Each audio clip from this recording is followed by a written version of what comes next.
సంవత్సరాల తరబడి ఎన్ని మందులు వాడినా మీ మోకాల నొప్పులు తగ్గట్లేదా? ప్రాణ పెయిన్ క్లినిక్ లో అత్యాధునిక చికిత్స. నమస్తే రమగారు. నమస్తే జయ. రమగారు, ఒక కథ చెప్తారా? ఈ మాట నేను ఎన్నిసార్లు అంటుంటానండి. సుమారుగా ఒక 1000 పైచులకేనా, 1500-1600 ఉండొచ్చు.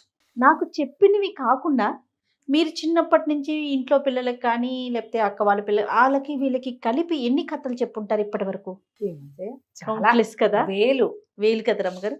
అంటే ఇప్పుడు చూడు, నీకు చెప్పేవి కాకుండా చెప్పనివి, చెప్పడానికి పెద్దగా కుదరనివి, వీళ్ళేనివి బోల్డన్ ఉంటాయి కదా. మీరు చదివినవి, నేను చదివినవి చాలా ఉంటాయి. నేను ఇంక ఎన్నో నావెల్స్ చదివాను, ఎన్నో చిన్నవి పెద్దవి, చిన్నవి పెద్దవి, చిన్న చిన్న 5 పేజీలు 4 పేజీల కథలు 100,000. కొడవగంటి కుటుంబరావు గారికి కథల పుస్తకాలు బ్రహ్మాండంగా ఉంటాయి. 6ో 8ో సంకలనాలు, కోకు కథలు. అందులో ఒక్క కథ కూడా నీకు నేను చెప్పలా. అదే కొత్తగా వింటున్నాను నేను. దాచేసుకున్నాను. అవేంటంటే ఇలా చెప్పగలిగే కథలు కావు. అదే ఏదో ఒక లైఫ్ స్టోరీ. నాకు ఇంకా చాలా ఫేవరెట్ వాళ్ళు ఉన్నారు. మరి శ్రీపాద సుబ్రహ్మణ్య శాస్త్రి గారు, కొడగంటి కుటుంబరావు గారు పేరు చెప్పైనా, తర్వాత భమిడిపాటి రామగోపాలం గారు, వీళ్ళు కాకుండా అబ్బూరు ఛాయాదేవి గారు, ఎంతమంది రైటర్లు ఉన్నారు, ఎన్ని కథలు ఉన్నాయి. నేను చెప్పినవి కాకుండా కొన్ని వేలు చదివాను నేనే కాదు, పుస్తక పఠనం ఉండే ఆసక్తి ఉన్న వాళ్ళందరూ చదువుతూనే ఉంటారు. ఆ కథలన్నీ నీకు చెప్పే పరిస్థితి లేదు మనకి. అదేలేండి, అంతే. వీళ్ళని బట్టి అసలు ఉపయోగం ఏంటి రమ్మగారు? మీరు చెప్తున్నారు, నేను వింటున్నా, నాతో పాటు ప్రేక్షకులు అందరూ వింటున్నారు కదా. మీరు కాదు, మామూలుగా అసలు కథల వల్ల ఉపయోగం ఏంటి? మొదటిది వినోదము, విజ్ఞానము, బుద్ధి వికాసము. బుద్ధి వికాసం జరుగుతుంది ఖచ్చితంగా. చెప్పే విధానం బట్టి ఉంటుందా? విధానం అంటే కథని మనం సందర్భానుసారంగా ఓ కథ చెప్తాం అనుకో జయ. ఆ సందర్భాన్ని బట్టి మనకి కథ అర్థమైతే ఈ సిచ్యువేషన్లో ఎట్లా యాక్ట్ చేయాలి అనేది తెలుస్తుంది. ఇప్పుడు పంచతంత్ర కథలు ఉన్నాయి. ఏ సిచ్యువేషన్లో రాజు ఎలా స్పందించాలో చెప్పబడిన కథలు అవి. రాజులే కాకుండా అవి సామాన్య మానవులు అందరూ వాడుకోవచ్చు. ఎవరితో ఎలా ఉండాలి, ఎవరితో జాగ్రత్తగా ఉండాలి, ఎవరితో ఎలా ఉండకూడదు, ఏ పరిస్థితిలో ఎవరు ఎలా యాక్ట్ చేయొచ్చు, యాక్ట్ చేయకూడదు. బుద్ధి వికాసం ఖచ్చితంగా వస్తుంది కథలతోటి. దాన్ని తీసుకునే తీరు. సత్కాలక్షేపం కూడా, టైం వేస్ట్ చేయకుండా మనం ఏదో కాలక్షేపం చేస్తాం, అది మనకు ఉపయోగపడుతుంది. ప్రతి విషయము ఎక్కడో చోట ఉపయోగపడుతుంది.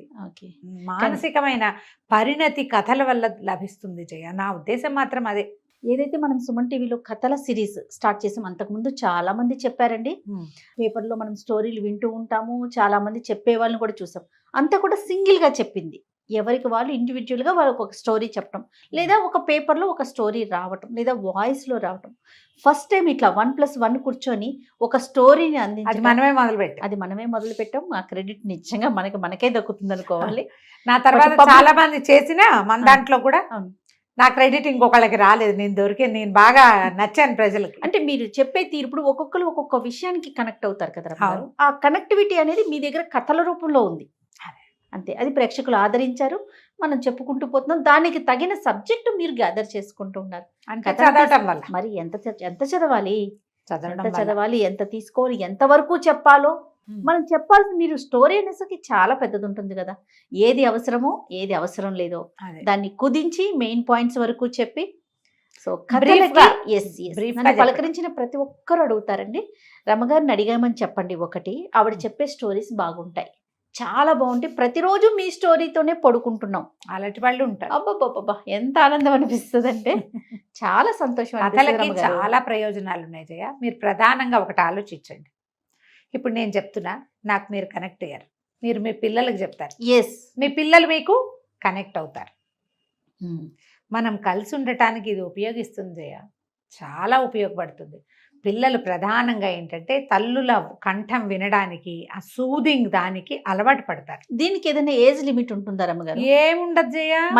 మన వాయిస్ ని వినటానికి అంటున్నారు కదా, కంఠం వినటానికి ఎప్పటి వరకు వాళ్ళు కనెక్ట్ అయి ఉంటారు మన గొంతుతో? ఎప్పటి వరకైనా కనెక్ట్ అయి ఉంటారు జయ. ఏ విషయమైనా మనం మన పిల్లలకి చెప్పగలుగుతాం దీనివల్ల. ఇప్పుడు మా మరిది 45, 44, 40 ఉన్నట్టే ఆఖరి మధ్య. మా వసంతక్కయ్య అంటే చాలా ఇష్టం తనకి. ఏదైనా ఫంక్షన్లో కలిస్తే ఠకీమని దగ్గర కూర్చున్నాడు, వసంత వదిన ఒక కథ చెప్పు అని.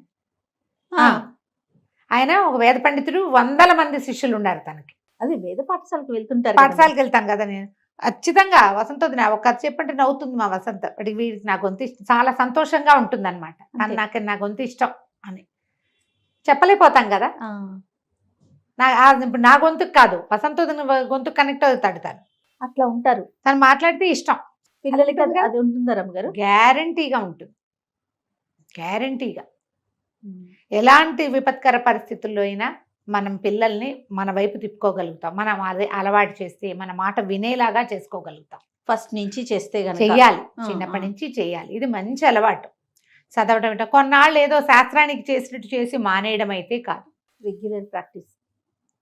Regular practice. నేను ఇప్పుడేం కథలు చెప్పను జయ, కానీ మా వాడు ఒక క్యారెక్టర్ పేరు ఏదో చెప్తాడు, అది అడుగుతాడు, అమ్మా ఆ రాక్షసుడు అదేదో పేరుంది వచ్చింది ఇక్కడ, వీళ్ళెవరు అని.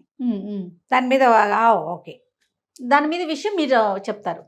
ప్రేక్షకులకి ఇంత దగ్గర అవటానికి ఇంకో కారణం ఏంటంటే చదువుకోని అవసరం లేదు.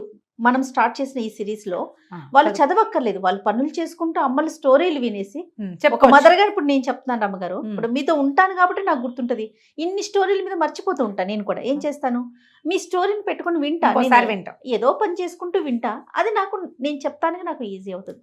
ఇది ఒకటి మనకి చాలా మార్గాన్ని సుగమం చేసింది అనుకోవాలి. చాలా దగ్గరగా వాళ్ళ ఇంట్లోకి వెళ్ళిపోయాం అనమాట. మీరు ఆలోచించండి, ఏ ఏజ్ వాళ్ళకైనా మంచి మాట ఎవరికైనా కావాలి కదా, ఖచ్చితంగా కావాలి. కానీ మీరు అన్నట్లుగా ఫస్ట్ నుంచి ప్రాక్టీస్ ఉండాలి. ఉంటే ఇంకా బాగుంటుంది. 15 ఏళ్ళు వచ్చేసిన పిల్లలకి మనం స్టోరీ చెప్తామని అప్పుడు స్టార్ట్ చేస్తే వినరు కదా. అది విండు ఇంకొంచెం ముందు నుంచి మొదలు పెట్టాలి. ఒకవేళ పిల్లలకి ఆసక్తి ఉందనుకోండి, వింటారు, చెప్పడం స్టార్ట్ చేయొచ్చు. అవును అవును, స్టార్ట్ చేయొచ్చు, మంచిదే అది. అవును. చందమామలో ఒక కథ ఉంది జయ. ఏంటి కథల ఉపయోగమా? కథల వల్ల ఉపయోగం బాగుంది కదా. వసుంధర గారు రాసిండేమోనని అనుకుంటున్నా, చాలా రోజులైంది, కానీ ఇప్పుడు ఈ సందర్భంగా ఇప్పుడు చెప్పచ్చు మనం. పూర్వం అంట ఒక ఊర్లో కృష్ణశాస్త్రి గారు, కృష్ణ శర్మ అని ఒక ఆయన ఉండేవారు. ఈయన ఏంటంటే మహాపండితుడు, చాలా విజ్ఞాన ఖని ఆయనకు ఒక కుమారుడు ఉన్నాడు, వేద శర్మ అతని పేరు. ఈ కృష్ణ శర్మ గారు ఆ పాండిత్యంతో ఆ శిష్యులు వాళ్ళు వీళ్ళు ఉండేవాళ్ళు, అందరికీ మంచి మంచి కథలు అవి చెప్పేవారు, కథా కాలక్షేపంగా ఉండేది. అయితే ఈయన కుమారుడు కూడా బాగా చదువుకున్న వేద శర్మ రాజుగారి దగ్గర ఉద్యోగం చేస్తారు, వేద పండితుడిగా, ఆస్థాన పండితుడిగా ఉన్నాడు. తండ్రి తాలూకు ఈ పద్ధతి అతనికి పెద్ద నచ్చేది కదా. సాయంకాలం అయ్యేసరికి వాకిట్లో ఎవరో జనం చేరేవాళ్ళు, అందరికీ మంచి మంచి కథలు చెప్పేవారు. ఈయన జీవన రహస్యాలు బోధిస్తూ ఉంటే, ఎందుకు నాన్న ఇట కథా కాలక్షేపం చేస్తావు, ఎందుకు ఇది, నీ విజ్ఞానాన్ని వృధా చేసుకుంటున్నావు, నువ్వు విజ్ఞానం వృధా అయిపోతుంది అనేవాడు. అయితే ఈయన కథల వల్ల చాలా ప్రయోజనాలు ఉన్నాయిరా, నీకు తెలీదు, సందర్భానుసారం ఎప్పుడో నీకు అర్థమవుతుందని వారు. అయితే ఒకసారి ఏమైంది, రాజుగారి పని మీద ఈయన ఇంకా మయూర దేశమో ఏదో మయూర ద్వీపం, ఒక ద్వీపాంతరవాసానికి వెళ్ళవలసి వచ్చింది. వెళ్తున్నాడు ఆయన. వెళ్తుంటే వేద శర్మతో పాటు కృష్ణ శర్మ గారు కూడా వెళ్ళేసరికల్లా సరే రాజుగారు వాళ్ళు వీళ్ళు చాలామంది చేరారు. మరి అక్కడ ఆగిపోవాల్సి వచ్చింది. వీళ్ళు అయిపోతే రాజుగారు ఆతిథ్యం ఇచ్చారు. రాజుగారి విదూషకుడు కూడా వీళ్ళ ప్రాంతం వాడే అక్కడికి వెళ్ళి స్థిరపడిపోయాడు ఆ మయూర ద్వీపంలో. అయితే ఏమైంది, వీళ్ళేమో శాకాహారులు, మధ్య మాంసాదుల జోలికి వెళ్ళే వాళ్ళు కాదు, అక్కడ అలా అలవాట్లున్న ప్రాంతం అనమాట అది. సరే అందరు భోజనాలకి వాటికి కూర్చుంటే ఈ విదూషకుడు వేళాకోళంగా ఒక 6 డజన్ మద్యాల పేర్లు చెప్పి, పిట్లలో ఎదుపుచ్చుకుంటారండి తమరు అన్నాడు.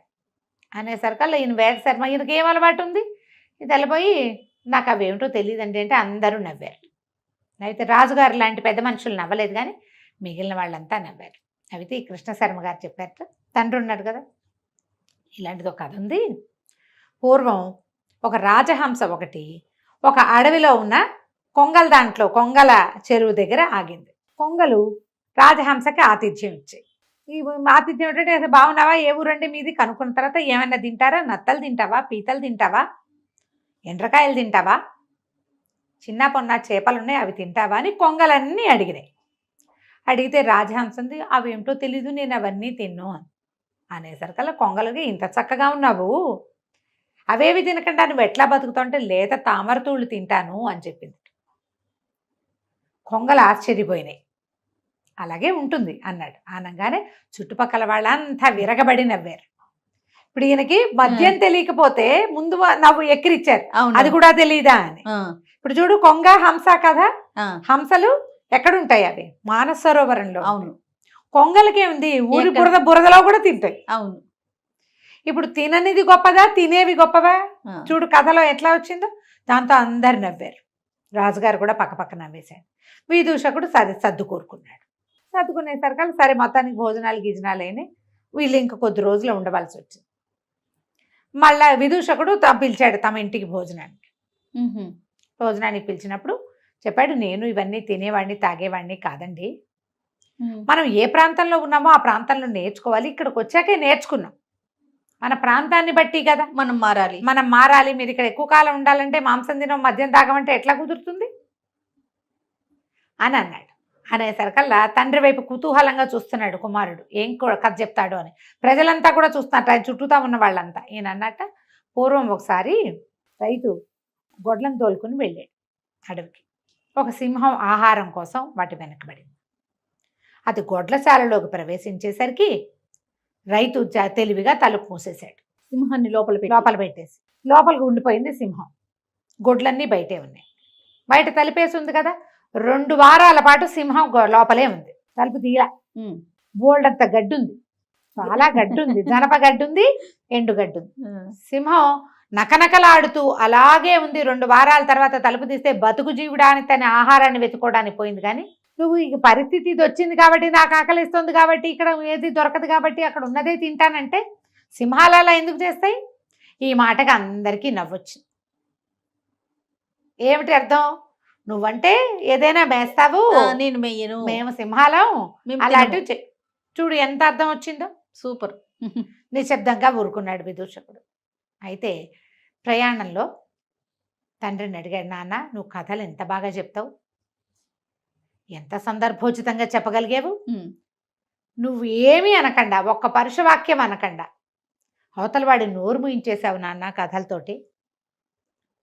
భలే విచిత్రంగా చెప్పావు, ఎంత ప్రయోజనం ఉంది, మనం ఇలాంటివి చెయ్యము అనే విషయం అర్థమయ్యేలాగా చెప్పావు, ఎంత బాగుందో అని. ఇప్పుడు నాకు కూడా ఇలా నేర్చుకోవాలనుకుంటా నాన్న, నాకు కొన్ని కథలు చెప్పవా అని అడిగాడు. ఏమిటి తన సమస్య?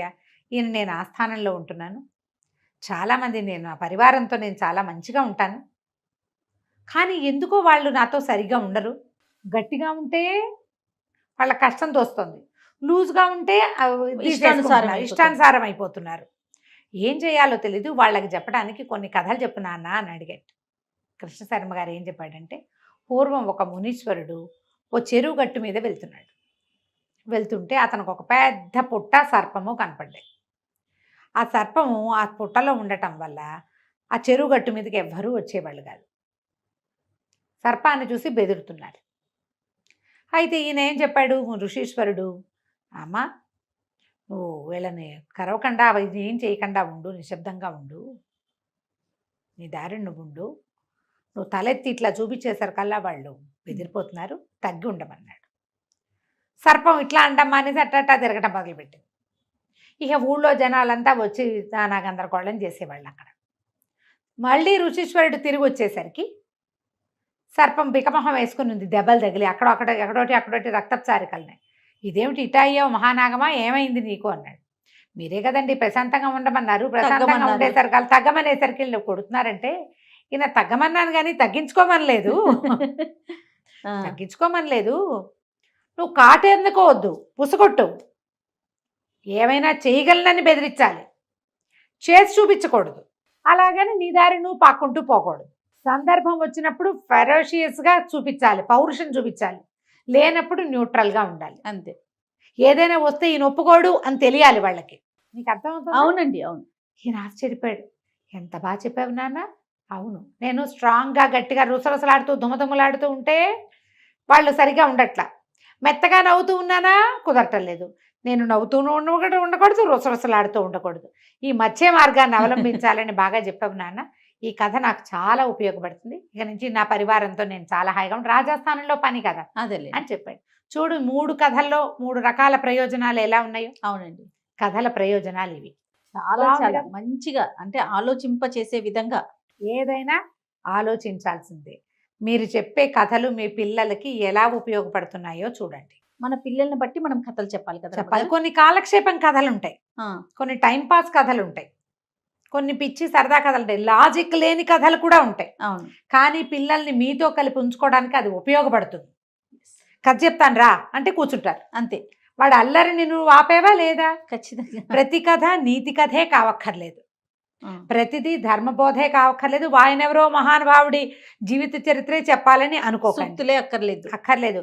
మహానుభావులయ్యి వాళ్ళ జీవిత చరిత్రలు మనం చదువుతున్న వాళ్ళు కూడా చిన్నప్పుడు చిన్నపిల్లలే. వాళ్ళకి ఆటకాయ చేష్టలు, కొంటె పనులు, దొంగ పనులు, అల్లరి పనులు అన్నీ ఉంటాయి. నలుగురితో తిట్టించుకునే పనులు అందరి జీవితాల్లోనూ ఉంటాయి. అందరూ మనుషులమే కాదమ్మా మనం. అవును. పెద్దయ్యాక వాళ్ళు మహానుభావులు అయ్యారు. ఇలా చేసిన వాడు అలా అయ్యాడని చెప్పచ్చు, అలా అయిపోయాడు నువ్వు అలా అయిపో అని చెప్పకూడదు. ఆయన చేసిన అద్భుతాలు చెప్పకూడదు, చిన్నతనం నుంచి ఎలా పెరిగాడో చెప్పుకోవాలి. అది చెప్పకపోయినా పర్వాలా, ప్రతిసారి మనం అలాంటివే చెప్పాల్సిన పనే లేదు అసలు. ఎలాంటి కథలైనా చెప్పచ్చు. కథ అంటూ చెప్పడం అలవాటు చేసుకోండి, మీకు చాలా ఉపయోగపడుతుంది. ఖచ్చితంగా రమ్మ గారు. నమస్తే. నమస్తే.